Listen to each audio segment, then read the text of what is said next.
Ela Bennett had imagined this moment thousands of times, in every version her mind had crafted. She was walking down an aisle that seemed to stretch into forever, music swelling round her in perfect waves. Each step felt light, each note carrying her closer to the man waiting at the altar. In those dreams, his smile was always warm, almost boyish, the kind of smile that made her feel like she was the only person in the room. And in those dreams, the air shimmered with promise, the future rising before them like a private sunrise, meant for no one else but them. Yet not a single one of those dreams, not even the most far-fetched, included this. Stan, Damian Westbrook, her fiancé, the Ma. He was not alone. Through the paper-thin wall of the room adjacent to her bridal suite came another voice, Julian Cross, Damian's lifelong friend. Julian had been a constant presence throughout their relationship, dinners, parties, events. He was a man who seemed to live in an unbroken state of mild amusement, as though he and Damian shared a private script the rest of the world was not privy to. At first, their words had been harmless banter, a low laugh, the restless energy of a groom about to change his life. Eler almost smiled. Almost. But then Damian's tone shifted. It became cool, deliberate, a voice she had heard him use only in business meetings. She is perfect for this phase, Damian said, satisfaction curling round each word. Public relations loves her. She makes me look stable. Investors eat it up. Once the IPO is complete, we can realign quietly. Realign, a clean, bloodless word, a corporate euphemism for replacing her. The veil slipped from Isla's fingers, brushing the carpet as it fell. Julian's voice entered, hesitant. Damian cut him off. This wedding is the final piece. It is optics. Falconex's brand is built on the image of commitment. The irony is not lost on me. Eler felt her lungs tighten. This was not the ragged hurt of heartbreak. It was colder than that, heavier. Her feet should have carried her away, but she remained rooted to the spot. Part of her, the part that had learned to notice when the mask slipped, wanted to know exactly how deep the deception ran. She is good at looking devoted, Damian continued, and let us be honest. She is easy to manage. She is never going to question the script. Down the hallway, Sophie Hart, Isla's maid of honor and closest friend, was still talking with a wedding planner, her laughter easy and unknowing. She had not heard any of this. Ela bent to pick up the veil. Her movements were unhurried, precise. She did not cry. She did not gasp. What flooded her instead was a sharp, surgical clarity. The clock was still ticking. The string quartet downstairs was likely unpacking bows and tuning strings to that one perfect note that always seemed to hold longing inside it. Guests were finding their seats beneath an arch of flowers and soft lights. Her dress still hung in the suite,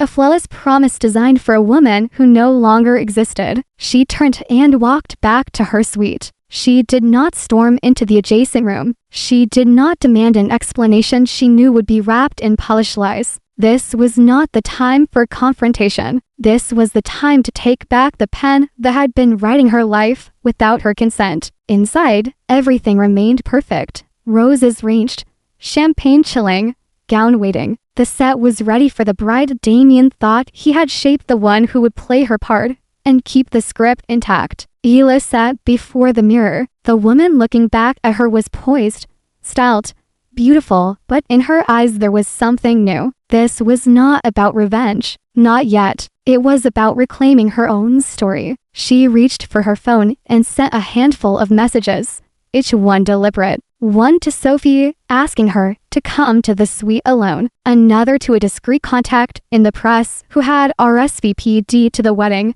Stay until the end. You will want to see this. When Sophie arrived, Eler was standing by the wardrobe. She unzipped a garment bag that Sophie had not seen before. Inside hung a sleek black jumpsuit with satin trim, nothing like the white silk gown in the other bag. That is not your wedding dress, Sophie said slowly. I know, Ela replied. This is about Damian, is it not? You heard something. I heard everything. And I know the real reason for this wedding. Sophie set down the bouquet she had been holding, her expression hardening. Tell me what to do. I need you to make sure the right people are watching when I speak." Downstairs, the ceremony was in motion. The string quartet played the arrangement Damien had chosen, the one he claimed evoked timeless elegance. Guests whispered politely as they settled. Damien waited at the altar, polished and smiling for the cameras, shaking hands with venture capitalists. Sophie slipped out of the suite ahead of Ila,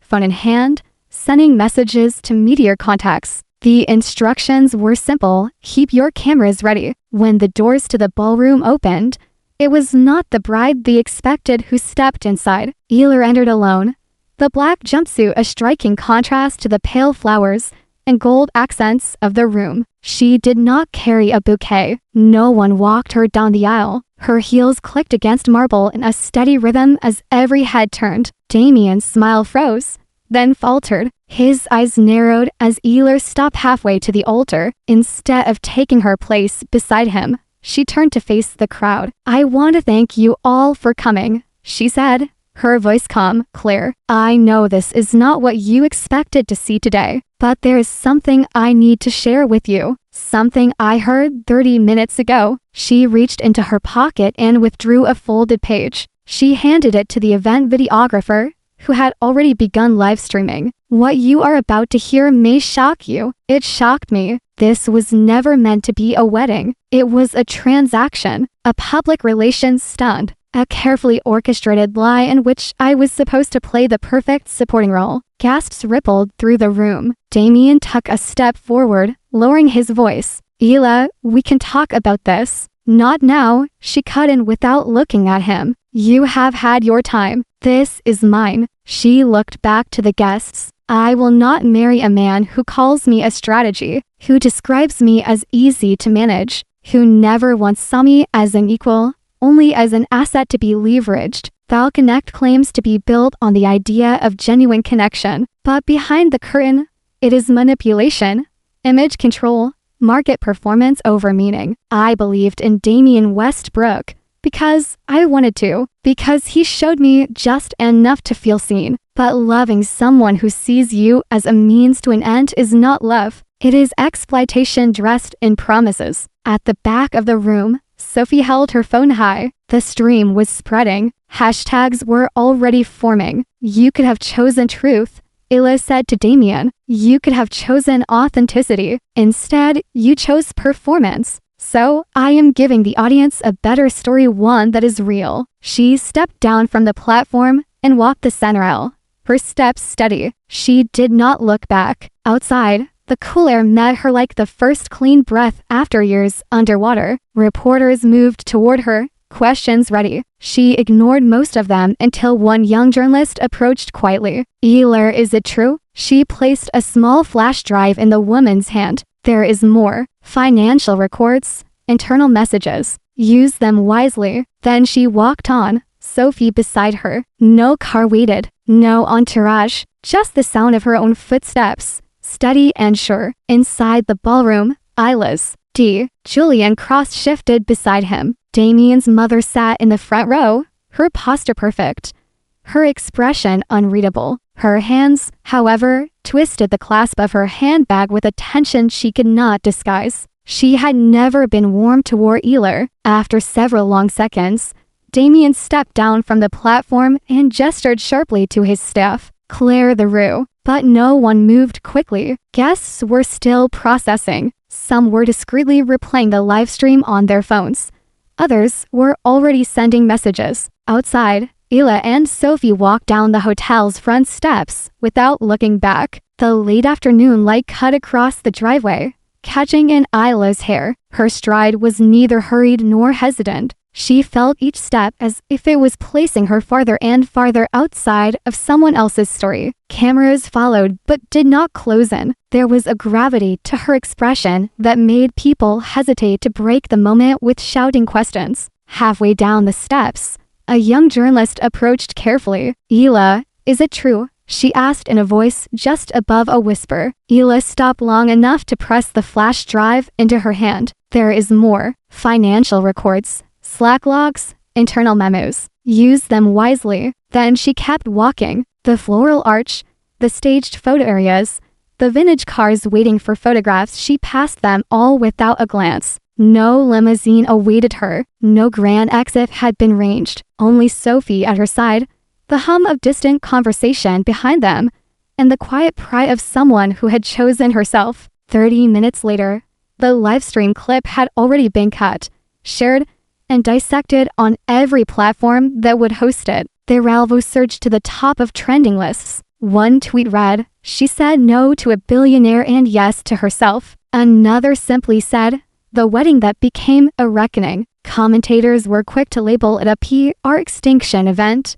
Investors scheduled emergency calls before the reception could even be officially canceled. Damien's phone, visible in the background of a few photographs, lit up relentlessly. Within hours, the contents of Isla's flash drive began to circulate. Her words had been powerful, but the evidence was devastating. Documents showed that nearly every milestone in their relationship had been orchestrated to boost Vulcanec's public image. The proposal, the vacations, even candid photographs released to the press. The most damning files revealed a plan to dissolve the marriage after the IPO with minimal reputational impact, complete with a pre-drafted NDA and talking points for the media. Damien's public image began to crumble before the evening was over. Ethics experts called the revelations emotional commodification.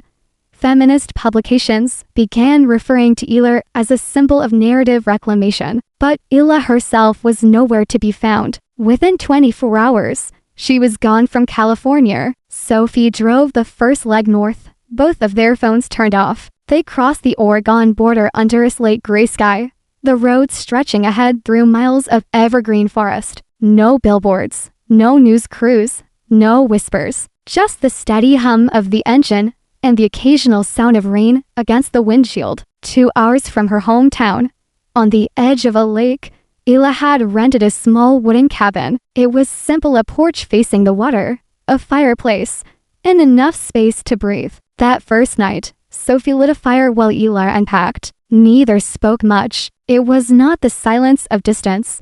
It was the silence of women who did not need to fill the air to understand each other. Sophie stayed for the first week, handling the wave of media requests and telling every outlet the same thing. Isla has no comment at this time. One evening, Sophie glanced up from her phone and said, "They do not know what to do when you do not play their game. They will try to turn your silence into a story." "That is fine," Isla replied. "Let them. I am not in their story anymore." The internet continued to spiral without her. Clips of her speech were set to music, turned into TikTok trends, dissected in podcasts. Her name was attached to think pieces about modern love, corporate ethics, and women reclaiming their voices. She ignored them all. In the mornings, she walked along the lakeshore, mist curling over the water. She thought often of her parents and her mother's advice.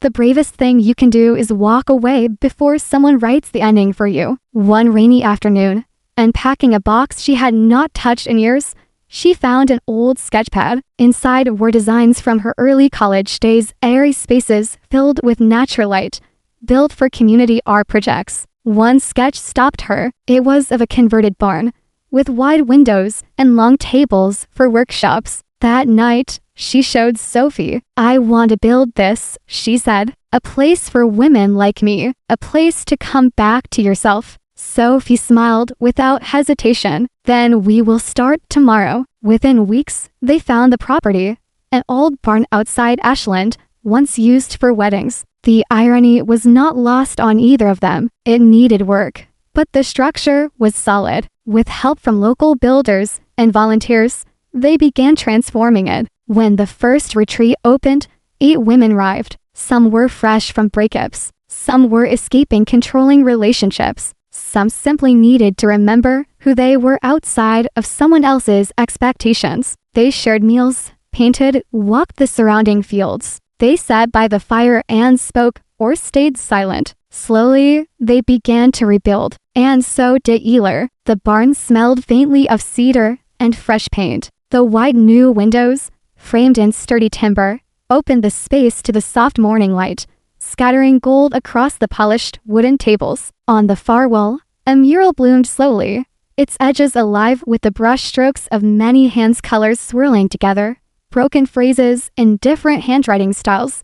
Heal in, clarity, freedom, begin again. It had been for months since Ela Bennett had walked away from the altar, and rebuild her was no. The retreats were intentionally unpolished. There were no glossy brochures, no tightly curated schedules. Mornings might begin with a walk through the surrounding fields. Afternoons might find the barn filled with the scent of herbs from the garden as women learned to blend teas. Evenings were. Sophie Hart had become the quiet architect of this rhythm. She managed the logistics, welcomed each guest with warmth, and kept a protective barrier between the barn and the outside world. They will try to make you the face of it, she told Ela more than once. But this is not about you. It is about tea. The invitation came quietly, in the form of an email. It was for a panel discussion in Portland, focusing on ethical storytelling in digital media. Sophie had been invited to speak about advocacy work and the founding of Rebuild Her. The organizer had added,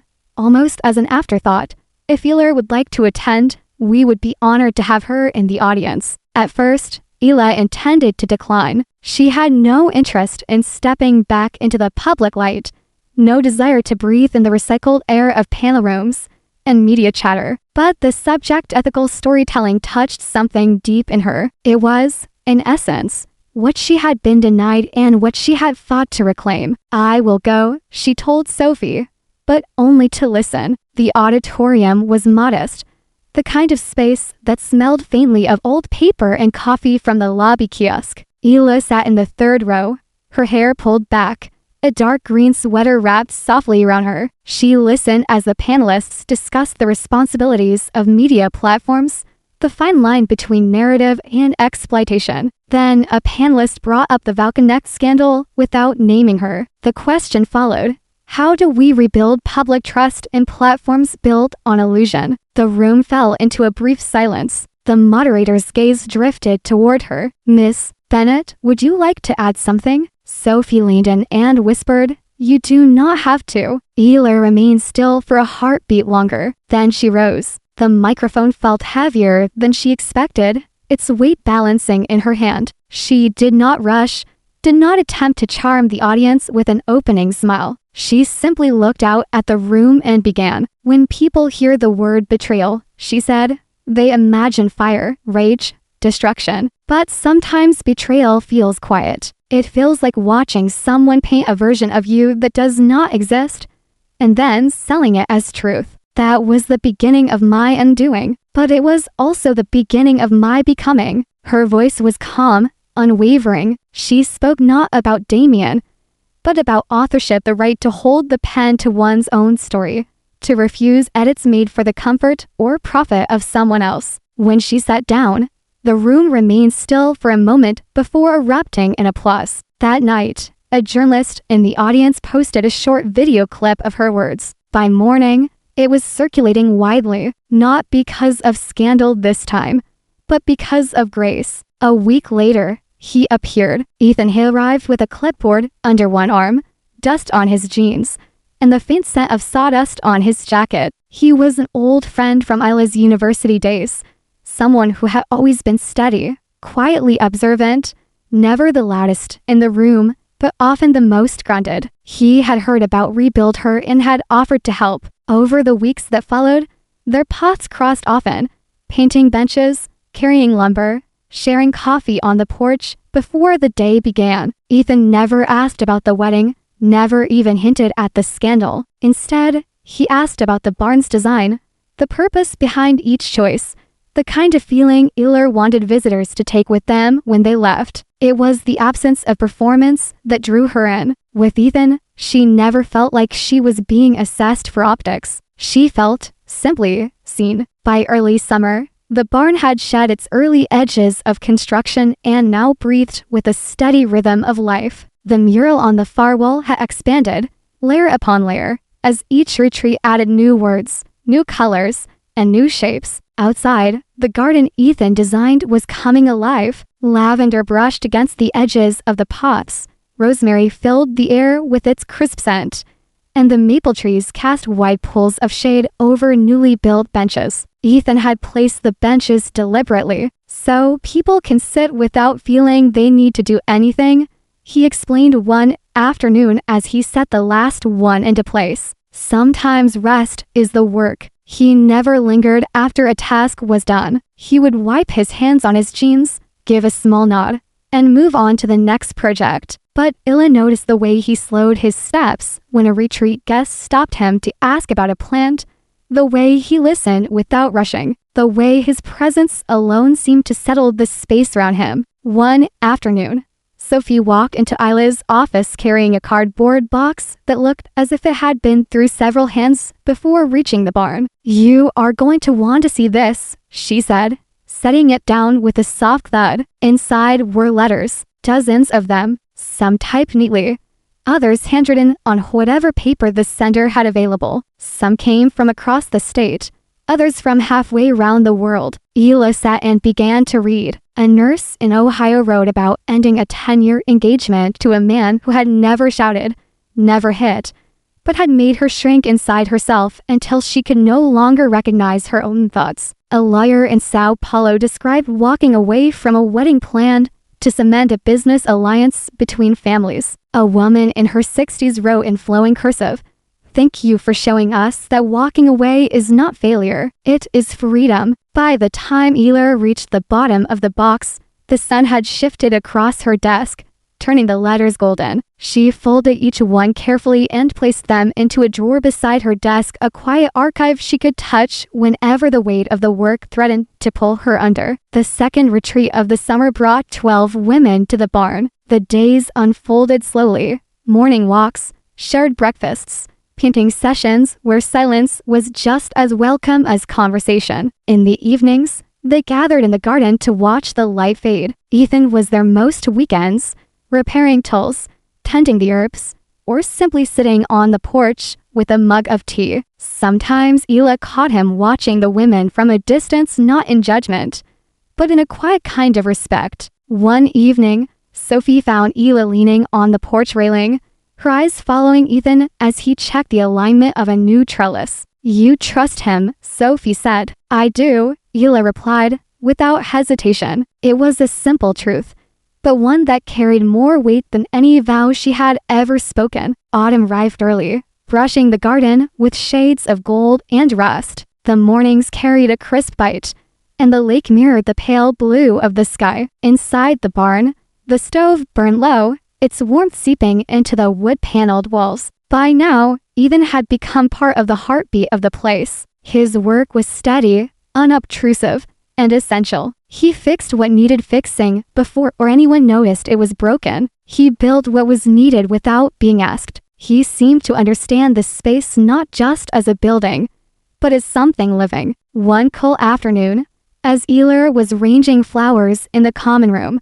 Sophie came in holding a thick cream-colored envelope. "This came for you," she said, her voice carefully neutral. The handwriting on the front was elegant, unfamiliar. Ela slid it open and unfolded the letter inside. It was from Damien's mother. Her words were brief, formal, and deliberately restrained. She wrote that Damien was living abroad, working quietly in financial consulting, that he had read Isla's book, The Vow I Made, and had written her a letter he had never sent. She offered to forward it, only if you wished to read it. Ela stared at the page for a long moment. Sophie leaned against the doorframe, watching her. "Well, I will reply," Ela said at last, "but I do not want the letter." That night, she sat at her desk and wrote, "Thank you for letting me know. I hope he continues to grow, but I have no need to revisit what I have already healed from." She sent it without hesitation. Closure, she realized, was not always about receiving an apology. Sometimes it was simply choosing to live in a way that proved you no longer needed one. Meanwhile, Rebuild Her was beginning to draw attention beyond Oregon. A women's magazine ran an article on quiet spaces of renewal, listing the barn alongside luxury retreats. Ela found the comparison almost amusing. They offered no curated spa packages, only the gift of unstructured time and safety. An email arrived from a university inviting her to speak to graduate students in sociology about emotional exploitation and narrative control. Eiler accepted, but on one condition: there would be no focus on the scandal. If they want gossip, they can look up, she told Sophie. If they want truth, they can listen. When she stepped onto the small stage in the lecture hall, she spoke with the same calm she had found at the Portland panel. Her words were not rehearsed, but they were deliberate.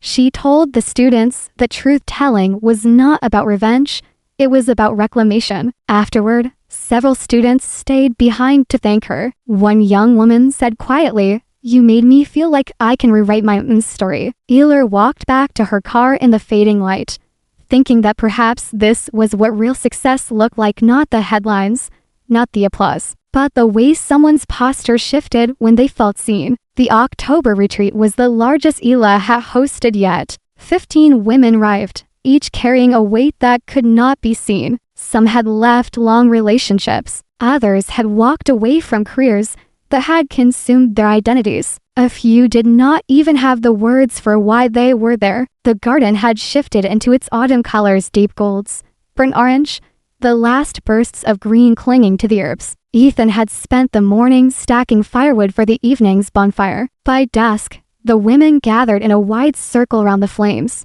The air was sharp, and every breath hung in the cold. They took turns speaking. Some shared breakthroughs.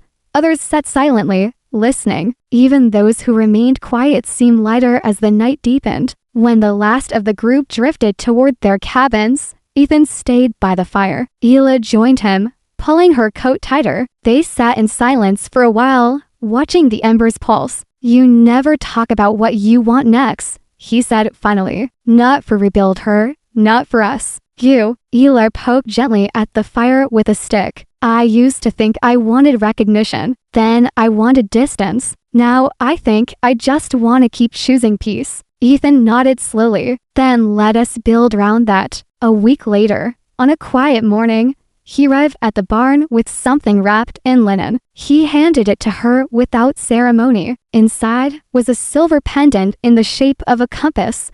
The surface brushed to a soft glow. "You do not need anyone to guide you," he said, "but I hope you always know you are not walking alone." It was not a proposal. It was a promise, and it meant more than any vow she had once been expected to recite. Spring came with unexpected news. Rebuild Her had been awarded a grant to open 3 new studios, one in New York, one in Austin, and one in Seattle. Eiler smiled when she read the letter and said simply, "We will need more benches." Sophie laughed and replied that Ethan had already begun building them. The work ahead would be significant, but Eiler felt none of the dread that used to come with expansion and deadlines. The barn had taught her that growth did not need to mean losing the soul of something. Winter settled over the barn with a quiet determination, layering frost across the lavender beds and glazing the lake in pale ice. Inside, the stove glowed, the air thick with the scent of cedar and dried herbs from the summer harvest.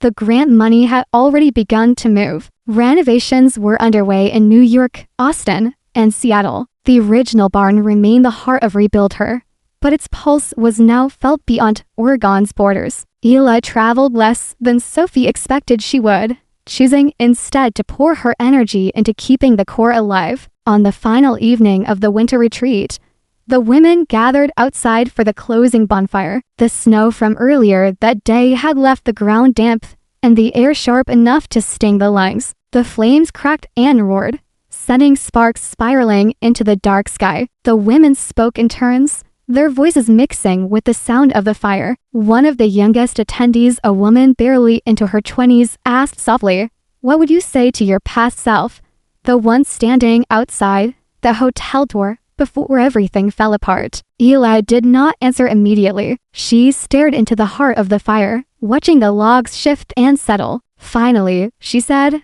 "I would tell her that she is not losing everything. She is gaining clarity, and that clarity will change her in ways she cannot yet imagine." She paused, her eyes still on the flames. "And maybe I would thank her for listening." Round the circle, there were nods, some with tears glistening in the firelight, others with small, knowing smiles. The moment settled into the air, heavy with recognition and unspoken understanding. Later that night, after the fire had burned down to embers and the women had gone to their cabins, Ayla remained outside. The stars above the barn were scattered like pieces of glass. Ethan joined her, setting down 2 mugs of tea on the bench between them. They sat without speaking, the steam from their cups curling into the cold. Ayla realized that her life no longer felt like something she had to defend or prove. It felt like something she had built, piece by piece, choice by choice, until it had become home. The air in Seattle was damp and brisk the morning the new rebuild her studio opened.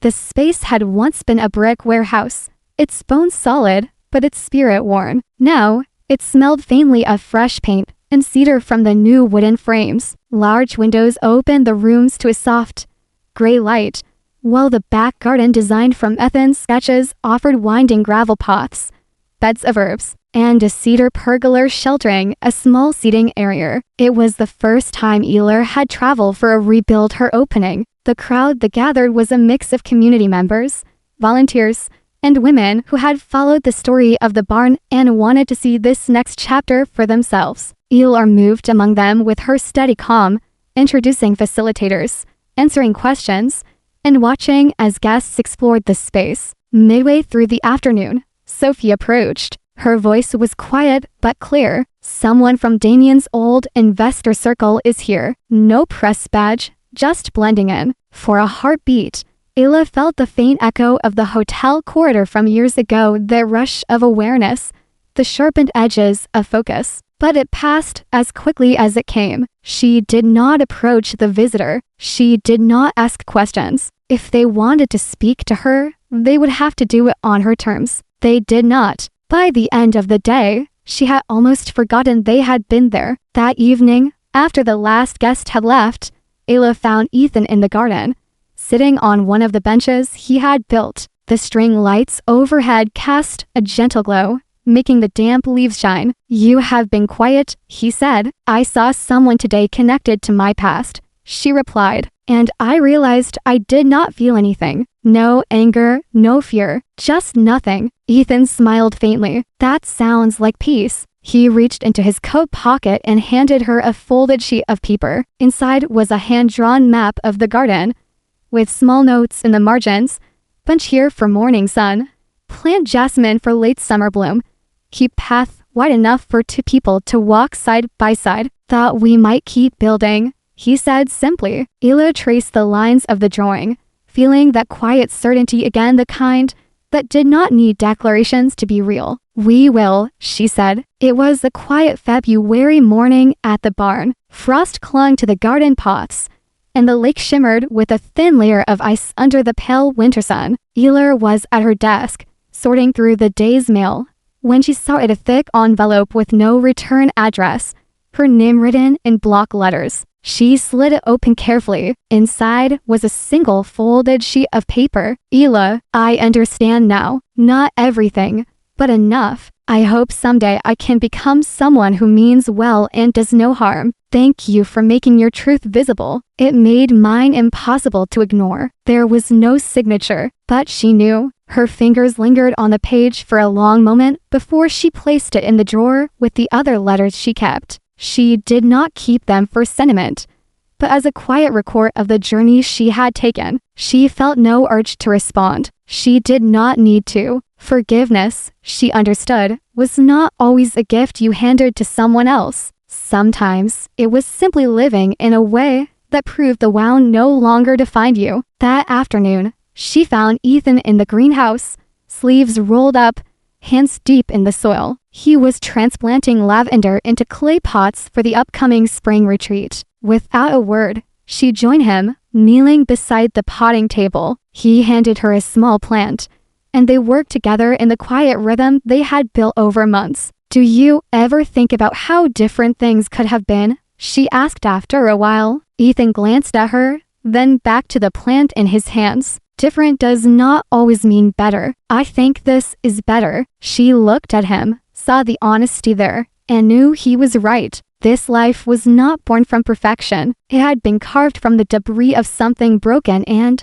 that made it real. That weekend's retreat ended with the closing bonfire. The women gathered in a circle, the firelight flickering across their faces. Some shared their stories, others listened. When it was her turn, Ela said, "The most radical act of love is sometimes not toward others, but toward yourself. Truth, no matter how painful, can become the first stone in the foundation of a life rebuilt with intention. You are not too late. You are not too broken, and you are not alone." The silence that followed was not empty. It was full of recognition, of quiet understanding, of beginnings. The summer morning began softly, the kind of light that feels like it is poured rather than shines. The air in the garden was warm, but still fresh from dawn. Dew clung to the lavender rose, each droplet holding a piece of the rising sun. From where she stood at the gate, Ella Bennett could see the lake beyond the trees. A still mirror that reflected the sky so perfectly it was difficult to tell where one ended and the other began. The original barn had changed over the years, but only in ways that felt like deepening rather than replacing. The mural inside was layered with years of brush strokes, each retreat adding its own marks, not covering what came before, but folding into it, the way lived experiences fold into a person's life. She watched as the newest group of women arrived, their cars crunching over the gravel drive. Some stepped out slowly, scanning the barn and its surroundings as if looking for proof it was real. Others moved quickly, eager to set down whatever they had been carrying for too long. Ela greeted each one with a smile that held no performance, only welcome. Ethan emerged from the greenhouse carrying a tray of tea, nodding to each woman as he passed. Sophie leaned against the porch railing, flipping through the day's agenda, her hair catching the light. The scene,